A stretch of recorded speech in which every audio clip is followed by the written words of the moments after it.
창세기 19장 23절 29절입니다. 19장 23절에서 29절까지 읽겠습니다. 롯이 소알에 들어갈 때에 해가 돋았더라. 여호와께서 하늘 곧 여호와께로부터 유황과 불을 소돔과 고모라에 비같이 내리사 그 성들과 온 들과 성에 거주하는 모든 백성과 땅에 난 것을 다 엎어 멸하셨더라. 롯의 아내는 뒤를 돌아 보았으므로 소금 기둥이 되었더라. 아브라함이 그 아침에 일찍 일어나 여호와께서 있던 곳에 이르러 소돔과 고모라 온 지역을 향하여 눈을 들어 연기가 옹기카마의 연기같이 치솟음을 봤더라. 하나님의 그 지역의 성을 멸하실 때 롯이 거주하는 성을 엎으실 때 하나님의 아브라함을 생각하사 롯을 그 엎으시는 중에서 내보내셨더라. 아멘. 중보기도의 중요성과 구원의 은혜. 소돔과 고모라의 심판. 그 중에 하나님께서 천사들을 통해서 롯을 구원하시는 은혜를 베푸셨어요. 지체하고 있었던 롯이었지만 거의 강제로 끄집어냈죠. 성 밖으로. 뒤돌아보지 말고 머물지도 마라. 산으로 올라가라고. 생명을 보존하라. 도망하여 생명을 보존하라고 말씀하셨죠. 그러니까 돌아보지 말라는 것은 소돔에 두고 온 재물이나 그 어떤 것에도 미련을 두지 말라라고 하는 경고죠. 그러니까 구원, 소돔과 고모라에서 나왔어요. 구원받은 사람들이 살아가는 삶의 모습이죠. 그러니까 심판이 임박한 시대에 구원받은 사람들은 어떻게 살아가야 하는가에 대해서 롯을 통해서 우리에게 아주 소중한 교훈을 주고 있는 겁니다. 창세기 말씀은 진리의 기초예요, 기초. 그래서 구별된 거룩한 삶을 살아가야 하는데요.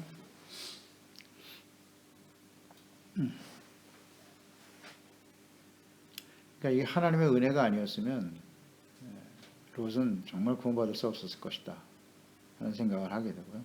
그러니까 그만큼 심판이 임박했다는 거예요. 굉장히 긴박한 상황이기 때문에 거기서 하루 이틀 지체하고 싶었겠죠. 챙길 거 챙기고 먹을 거 모아서 산이 아닌 소알성으로 가서 거기서 새롭게 거주하려고 했던 롯의 생각이었을 텐데 너무 임박하니까 모든 걸 놓고 가야 한다고, 목숨이 중요하다, 이렇게 말씀하신 거죠. 교훈을 주신 겁니다. 그래도 소알성까지 갈 때까지 하나님은 기다려 주셨다. 이게 은혜죠. 23절에 롯이 소알에 들어갈 때 해가 돋았다. 하나님이 기다려 주신 거예요. 얼마나 심판이 긴박했는가 하는 것을 보여주는 거고요. 심판과 구원의 말씀을 들었던 그날 밤 롯이 지체하고 있었다는 거 생각하고요. 그러나 하나님께서 은혜로 소알성까지 갈 수 있는 시간을 기다려 주셨다는 것이고요. 드디어 하나님께서 작정하신 심판의 날이 밝았네요. 24절 25절에 여호와께서 곧 여호와께로부터 유황과 불을 하늘 곧 여호와께로부터 하늘 여호와 하나님 이렇게 연결이 되어 있네요. 하늘 유황과 불을 소돔과 고모라에 비같이 내리셨다.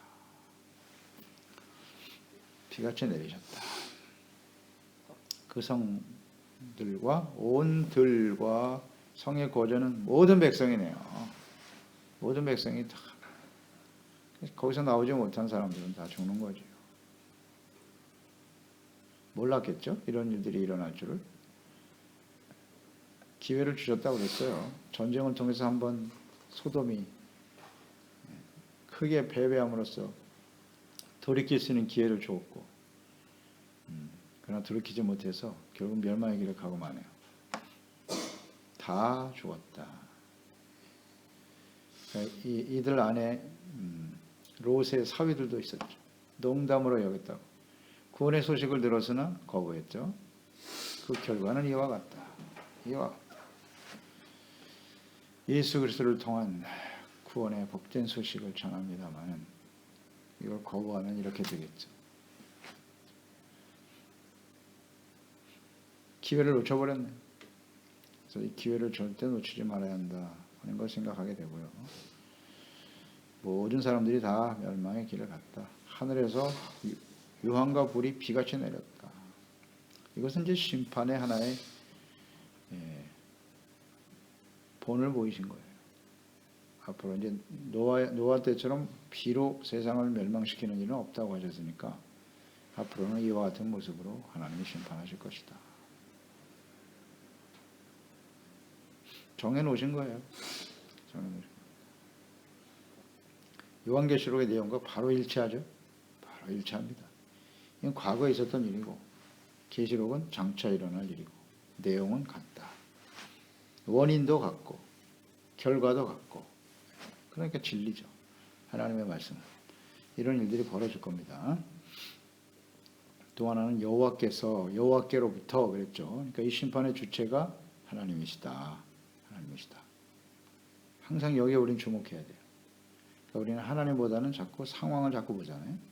사람들의 생각이 어떻고 사람들과의 사이에서 일어나는 갈등, 무슨 나라와 나라의 갈등 이런 거 자꾸 생각하는데요. 하나님이 하시는 거예요. 그래서 하나님께 주목해야 된다는 거 잊지 말아야 됩니다. 심판의 주체는 하나님이시다. 악에 대한 하나님의 공의는 이와 같다. 이와 같다. 이게 진리입니다. 변하지 않아요. 계속 나타나지 않습니까? 이런 하나님의 뜻이. 이것이 소돔 사람들에게만 임하느냐? 그렇지 않다. 그렇지 않다. 하나님의 백성들에게도 나타나잖아요. 동일하게 나타납니다. 이게 하나님의 속성이기 때문이에요. 이걸 절대 우리는 간과해서는 안 돼요. 간과해서는 안 됩니다. 로마서 2장에 이 말씀 심판하시는 하나님에 대해서 잘 나타나 있죠. 12절 이하에 무릇 율법 없이 범죄한 자는 또한 율법 없이 망하고 무릇 율법이 있고 범죄한 자는 율법으로 말미암아 심판을 받는다. 이방인들과 이스라엘의 차이, 율법을 아는 자와 모르는 자의 차이인데 결과는 같다는 거 아니에요. 율법 없이 망하고 율법이 있고 범죄한 자는 율법으로 말미암아 심판을 받게 되는 거고 하나님 앞에서는 율법을 듣는 자가 의인이 아니요 하나님 앞에서는 듣는 자가 의인이 아니요 오직 율법을 행하는 자라야 의롭다 하심을 얻으리니 곧 나의 복음에 이른 바와 같이 하나님이 예수 그리스도로 말미암아 사람들의 은밀한 것을 심판하시는 그날이라. 복음에는 하나님의 의가 나타났다 그랬죠. 십자가, 예수 그리스도의 복음, 죄사함 받고 의롭다함을 얻는 심판하시는 그날에 복음이 기준이 되는 거예요. 율법을 완전히 지켜 의에 이를 수 있는 사람은 없을 테니까. 그리고 복음으로 말미암아 의롭다함을 얻은 사람은 그 다음에 하나님의 말씀을 쫓아 어떻게 살았느냐 이런 게 기준이 되겠지. 베드로전서 1장 17절에 외모로 보시지 않고 각 사람의 행위대로 심판하시는 이를 너희가 아버지라 부른즉 행위 너희가 나그네로 있을 때 두려움으로 지내라. 행함이 없는 믿음은 죽은 거다. 또 요한계시록에도 하나님이 각 사람이 행한 대로 갚아주신다 하셨어요. 행한 대로 갚아준다. 이게 매우 중요하죠. 하나님은 반드시 사람이 죽는 것은 정한 이치고 그 다음엔 심판이 있는 거예요. 이건 뭐 피할 수 없는 하나님의 뜻입니다. 그래서 계시록 16장 7절에 또 내가 들으니 제단이 말하기를 그러하다. 주 하나님 전능하신 이시요 심판하시는 것이 참되고 의로우시도다. 계시록. 그 심판이 임해야 되는 거야. 이게 의로우신 거라. 하나님의 말씀을 따라 예수 그리스도를 믿고 의와 거룩하고 진실함으로 주님을 섬기며 살아왔던 사람, 그 일로 인해서 많은 박해와 시련과 고통을 받은 사람과 끊임없이 악을 행하는 사람 반드시 평가해야죠. 반드시 심판이 있어야 됩니다. 그렇지 않다면 그건 공의로운 삶이 아니겠죠. 이런 세상이 아닐 거예요. 악한 자가 득세하고 더욱더 잘되고 보이기는 그렇게 보이겠지만 하나님의 공의는 반드시 작동한다. 그래서 우리는 생각합니다. 26절에 롯의 아내는 뒤를 돌아보았으므로 소금 기둥이 되었더라. 뒤를 돌아본 롯의 아내. 분명히 돌아보지 말라고 그랬잖아요. 그리고 들에 머물지 말라고 했고 산으로 가라. 이 롯의 아내는 천사들 통해 주셨던 하나님의 말씀을 순종하지 않았어요. 순종하지 않고 돌아보았다. 하지 말라는 데 했어요. 이건 언제나 같아요. 선악을 알게 하는 나무의 열매를 따먹지 마. 근데 그걸 먹잖아요. 같아요. 원인은 같은 거예요. 왜 돌아봤겠어요? 왜 돌아봤겠습니까? 소돔에 두고 온 재물. 그거 얼마나 아깝겠어요. 그동안 쌓아온 재물. 여기에 미련이 남은 거죠. 미련 남은 겁니다. 그러니까 돌아보는 거예요. 이전의 삶이. 야, 이제 소활성이나 산으로 가서 어떻게 사나. 내가 그동안 어떻게 모아온 재산인데. 쉽지 않겠죠. 거기에 미련을 둘 수밖에 없는데. 돌아보면 어떻게 되느냐. 돌아보면 이렇게 된다. 그래서 마지막 심판의 때, 즉 심판이 임박한 시대에는 재물을 쌓는 것이 복이 아니라 뭐다? 화가 된다. 야고보서 5장 우리가 묵상했지 않습니까? 말세에 부를 쌓았도다. 부자라는 게 다 좋은 게 아니에요. 임박한 시대에는 그게 오히려 미련을 버리지 못하니까. 잘 한번 보세요. 이 말씀이 주는 교훈, 그 진리가 뭔가. 아까 한번 돌아본 게 뭐 이렇게 대단합니까? 뭘이 큰 잘못이라고. 돌아보면 어떻게 돼? 죽는다는 거예요. 참 중요한 말씀 아닌가 싶어요. 돌아볼 수도 있지요. 근데 하나님은 돌아보지 말라고 하셨잖아요. 이 관계를, 이 상황을 잘 묵상해야 합니다. 우린 이것을 인간적으로 자꾸 접근하려고 그래요. 하나님의 입장에서 접근해야 돼요. 돌아보면 죽는다니까요. 그래서 돌아보지 말라는 거 아니에요. 다 불타버릴 세상이야. 세상에 우리가 아무리 많은 것을 쌓아두고 재물과 부와 영광을 얻었다 한들 하나님의 심판이 임하는 날엔 그건 무용지물이에요. 헛된 겁니다. 그것이 우리를 구원해 주지 못해요. 이게 교훈 아닌가요? 근데 왜 거기에 미련을 못 버리고 그렇게 계속 돌아보냐. 그 결과는 이와 같다. 이건 참 중요한 진리입니다. 중요한 진리예요. 그래서 마태복음 6장 21절에 산상수훈에 예수님 말씀하셨죠. 내 보물이 있는 곳에, 그곳에는 내 마음도 있다. 돌아봤다는 것은 하나님의 구원을 향해 가야 될 사람이 자꾸 재물에 마음을 두었다는 거 아니에요. 보물이 있는 곳에 내 마음이 있는 거야. 그러니 우리의 관심이 얼마나 중요한지, 관심, 볼관자, 마음심자, 우리가 어디를 바라보고 있느냐, 그것이 우리의 마음의 상태예요. 그런 것 같아요. 우리가 추구한 바는 뭔가, 우리의 삶의 진정한 목적과 가치를 어디에 두고 있는가의 문제겠죠. 그래서 한 사람이 두 주인을 섬기지 못한다. 이를 미워하거나 저를 사랑하거나 혹 이를 중히 여기고 저를 경히 여김이라. 하나님과 재물을 겸하여 섬기지 못한다고 말씀하셨죠. 그러므로 내가 너에게 이르노니 목숨을 위하여 무엇을 먹을까, 무엇을 마실까, 몸을 위하여 무엇을 입을까 염려하지 마라. 목숨이 음식보다 중하지 아니하며 몸이 의복보다 중하지 아니하냐? 아멘이죠. 그런 것들이 목숨보다 중요해? 그런 상황인 거예요, 지금. 목숨보다 중요하니? 예수 그리스도 안에서 생명을 얻는 일보다 더 중요한 일이 있나? 이런 것을 우리는 생각합니다. 멸망받을 수밖에 없는 악한 세상에서 추구하며 쌓아온 재물과 부귀 영화, 여기에 마음을 빼앗겨 미련을 버리지 못하고 뒤를 돌아보게 된 롯의 아내, 소금기둥이 되었다.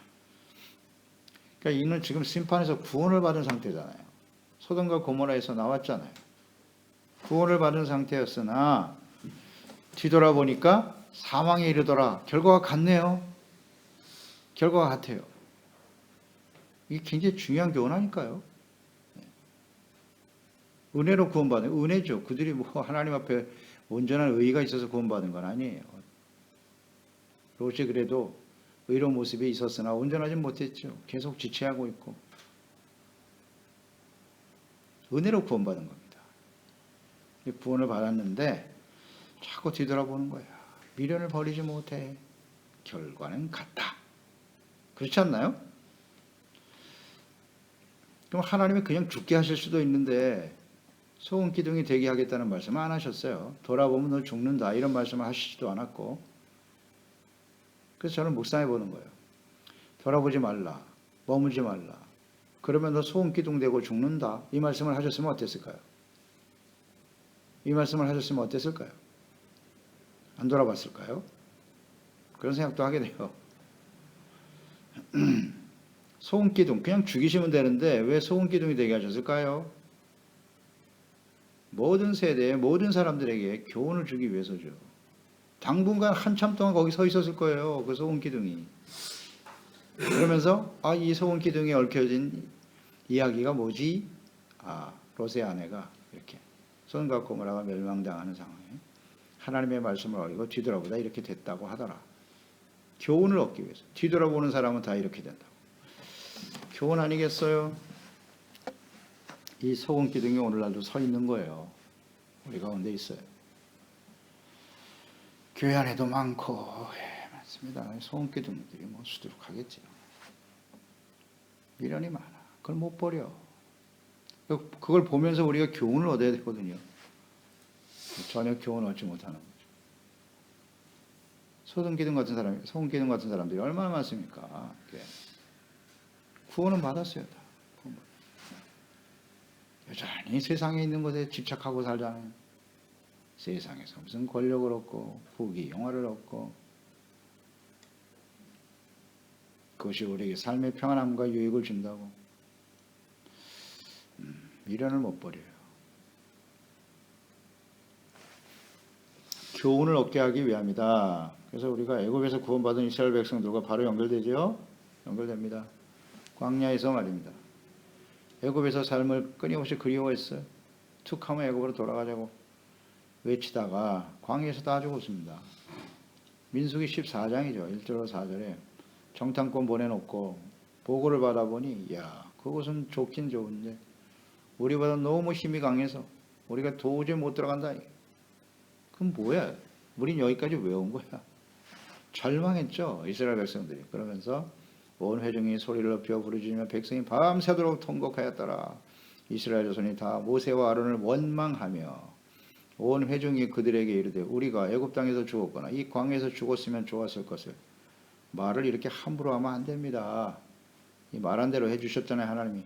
어찌하여 여호와가 우리를 그 땅으로 인도하여 칼에 쓰러지게 하는가. 우리 처자가 사로잡히리니 애굽으로 돌아가자. 애굽으로 돌아가자. 애굽으로 돌아가는 것이 낫지 아니하랴. 이에 서로 말하되 우리가 한 지휘관을 세우고 애굽으로 돌아가자 하매. 보세요. 자꾸 뒤돌아보고 있잖아요. 끊임없이 계속 10번이나 하나님을 시험했다고 그랬는데 광야에서. 그게 10번이나 뒤돌아봤다는 얘기예요. 그래서 어떻게 됐다? 뒤돌아보지 않은 유일한 두 사람, 여호수아와 갈렙. 그들은 뒤돌아보지 않았어요. 오직 하나님께서 약속하신 가나안 땅을 향해 가자. 굉장히 중요한 교훈입니다. 이건 그냥 옛날 이야기가 아니에요. 이 진리가 이렇게 연결이 되잖아요. 다 죽었어요. 다 소금 기둥 된 거예요. 광야에서. 소금 기둥 된 거 맞습니다. 고린도전서에도 말씀하잖아요. 광야에 있었던 우리 조상들의 삶이 우리에게 거울이 되고 본이 되어야 한다고. 그래서 기록하신 거라고. 이게 다 소금 기둥이에요. 뒤돌아보면 이렇게 되는 거예요. 뒤돌아오지 말라고 하나님이 홍해를 건너게 하셨는데 이해가 안 됩니다. 이 부분에 대해서. 계속 반복돼요.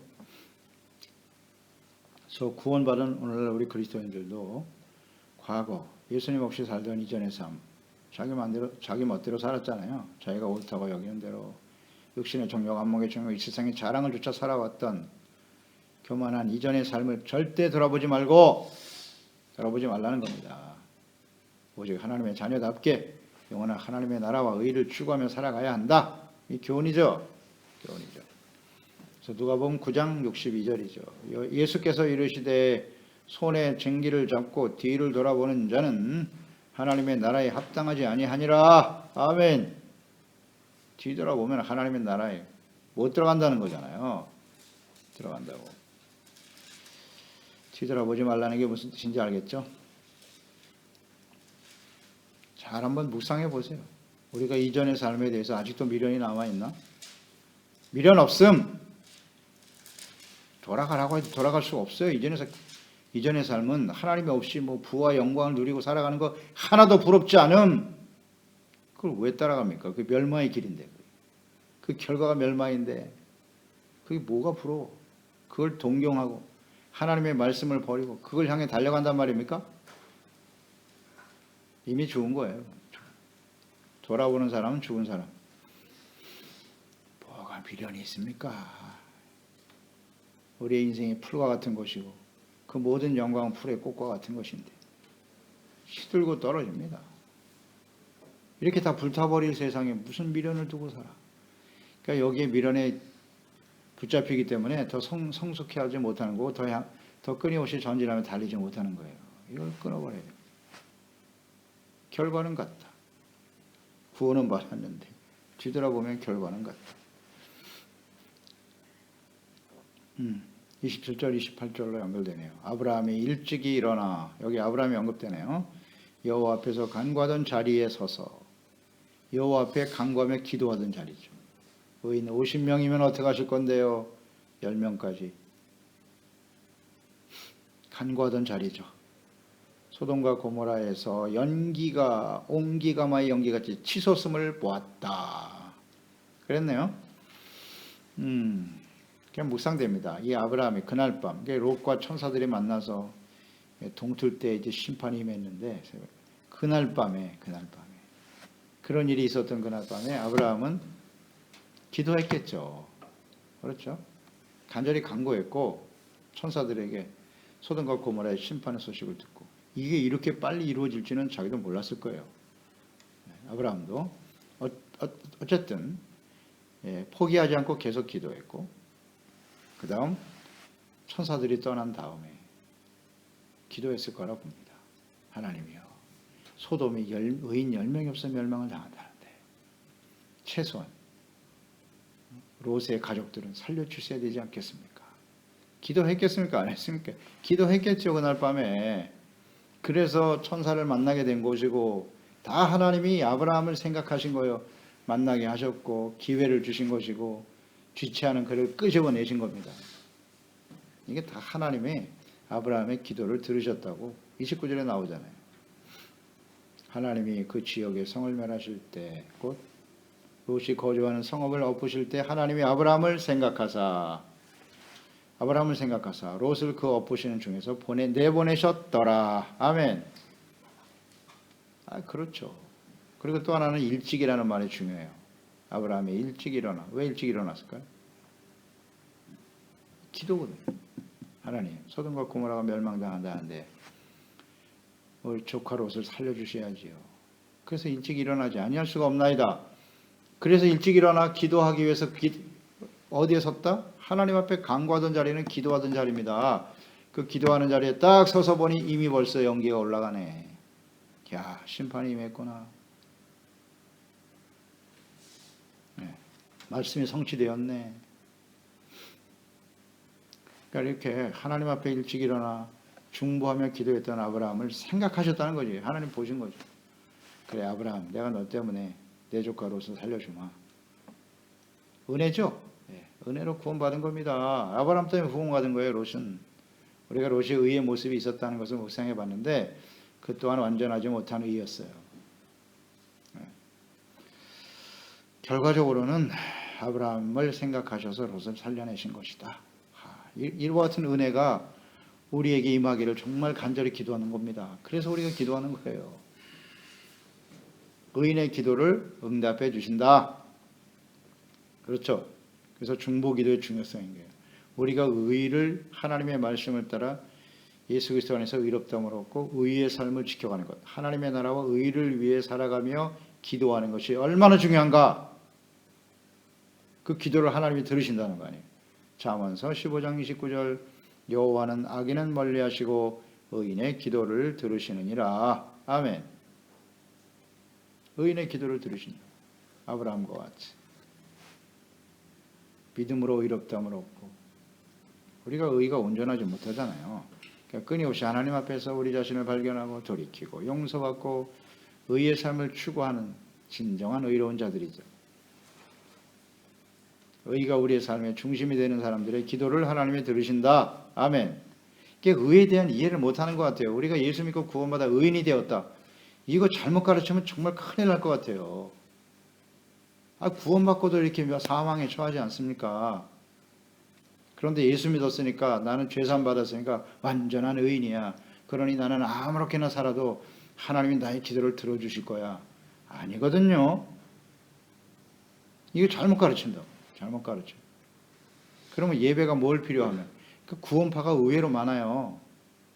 교회 안에 구원파들이 굉장히 많다고. 예수 믿고 의인이 되었는데 뭐 아무렇게나 살면 어때? 하나님이 나의 기도를 들어주시겠지. 아니거든요. 아니, 뭐 율법주의자가 되자는 게 아니잖아요. 예수 그리스도로 말미암아 은혜로 구원받은 이후에 항상 두려고 떨리는 마음으로 주님 말씀 앞에서 우리 자신을 돌이키고, 그래서 예배가 중요한 거 아니에요. 말씀 듣고 깨닫고 버리고 용서받고 의와 거룩한 삶을 추구해 가는 거지. 그게 그리스도인의 삶인 것이죠. 그런 사람들의 기도를 하나님이 들으신다. 아멘입니다. 아멘. 그게 살았잖아요. 그래서 이 아브라함을 생각하셨다잖아요. 그래서 우리는 우리 가족들이 다 구원받기를 위해서 기도하지만 쉽지 않아요. 하나님이 역사하지 않으면 안 됩니다. 다만 우리가 하나님 앞에 이 아브라함과 같은 모습으로 진실로 기도하고 간구할 때 마지막 때 하나님께서 구원의 은혜를 베푸실 것이다, 이런 기대를 갖고 있는 겁니다. 그래서 하나님 앞에 기도하고 간구하는 거예요. 그래서 주 예수를 믿으라, 그러면 너와 내 집이 구원을 받는다. 이런 은혜가 임하기를 우리는 끊임없이 기도해야 되겠지요. 그렇습니다. 하나님 아버지, 오늘도 롯이 구원받는 과정을 묵상해 보았고요. 심판이 얼마나 긴박하게 진행되어지는가 하는 것도 보았습니다. 그렇습니다. 주님 오실 날 역시 그 날짜를 정하지 않으셨거든요. 굉장히 긴박성이 있다는 거예요. 어느 날 갑자기 그랬잖아요. 갑자기 임하기 때문에 준비가 필요하다는 것이죠. 이런 거 우리가 생각하게 되고요. 롯이 소돔과 고모라 멸망 심판에서 구원을 받았다. 역시 이것은 절대적인 하나님의 은혜였음을 생각하게 되고요. 롯의 아내가 뒤를 돌아봐 소금 기둥이 되었다는 것은 우리에게 중요한 교훈입니다. 구원은 받았으나 여전히 이전의 삶의 미련을 버리지 못하고 살아가면 결국 사망에 처하게 된다. 이것이 역사가 주는 교훈 아니겠습니까? 그래서 우리는 언제나 위에서 부르시는 부름의 상을 쫓아 표대를 향하여 전진하며 달려가는 저희들이 되게 해주세요. 이 세상은 다 사라져요. 영원한 것 아무것도 없지 않습니까? 영원하신 하나님의 말씀 붙들고 새하늘과 새 땅을 바라보면서 이 땅에 이루어질 하나님의 나라 의를 추구하며 살아가는 저희들이 되게 하시고요.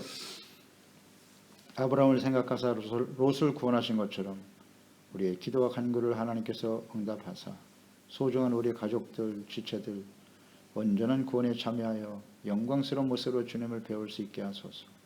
이 중보기도의 중요성과 이 구원의 은혜를 우리가 분명히 깨닫고 끊임없이 간구하며 기도하며 승리할 수 있도록 도와주세요.